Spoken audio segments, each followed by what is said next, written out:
I want to talk with you tonight about a passage out of Jeremiah chapter 50.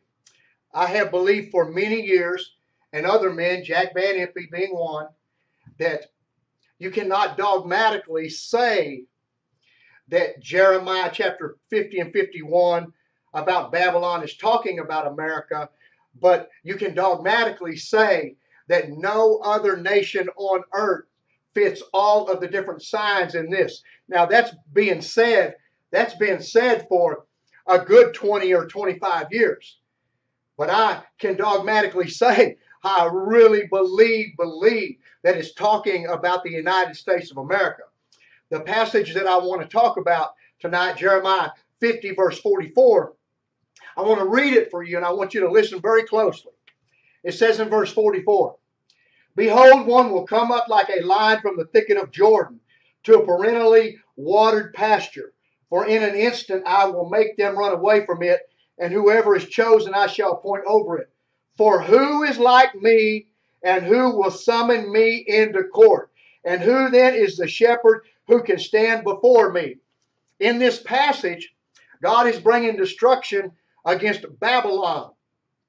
And the reason that it states that that destruction is coming, one of the main reasons that I just read is that God is being summoned into court. Right now, what we have with the Supreme Court of the United States is they are going in there and trying to decide before the whole world that what the great lawgiver, the God of heaven and earth, has stated, that homosexuality is an abomination and it's not legal. They're trying to decide if it should be legal now. So basically what you have when you see what's going on in the United Nations, when they're not bringing up the name of God, every report I've heard, nobody's mentioning God, the Bible, or anything about all this. They're all doing it according to law and intelligence. But the Bible says, seeking to be wise, they became fools and turned the uncorruptible God into that of corruptible man and four-footed beast and creeping things. And what you have here is God says, you're going to summon me to court? Who will summon me to court? Take me to court.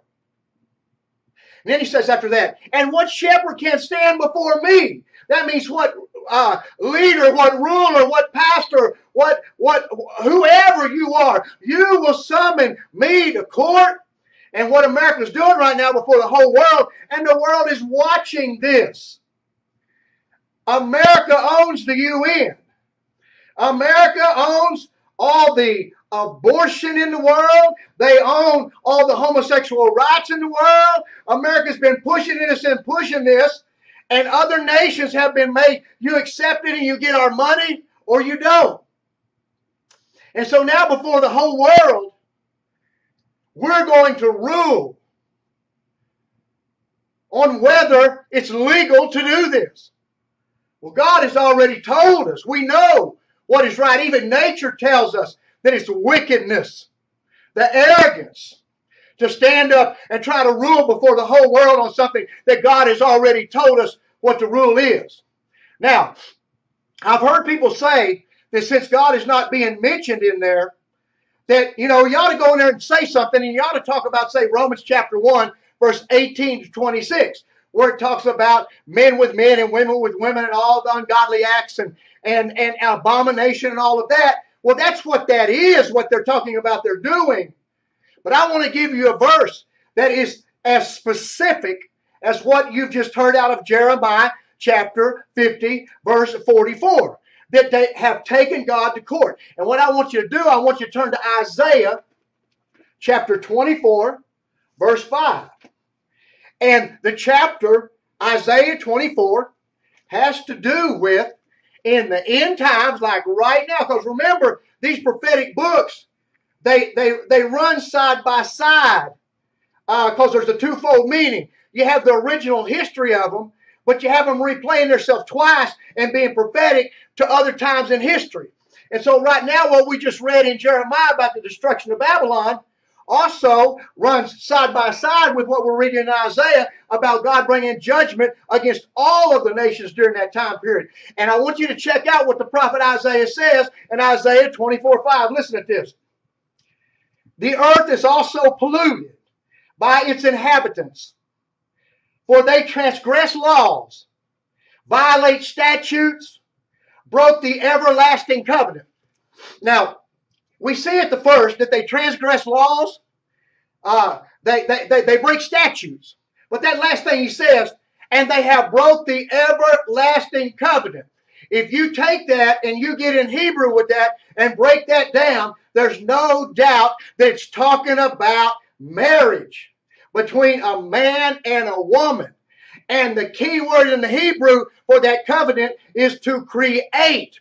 God is creator. He made man in his image. Man and woman together were to procreate and be like the one who made them.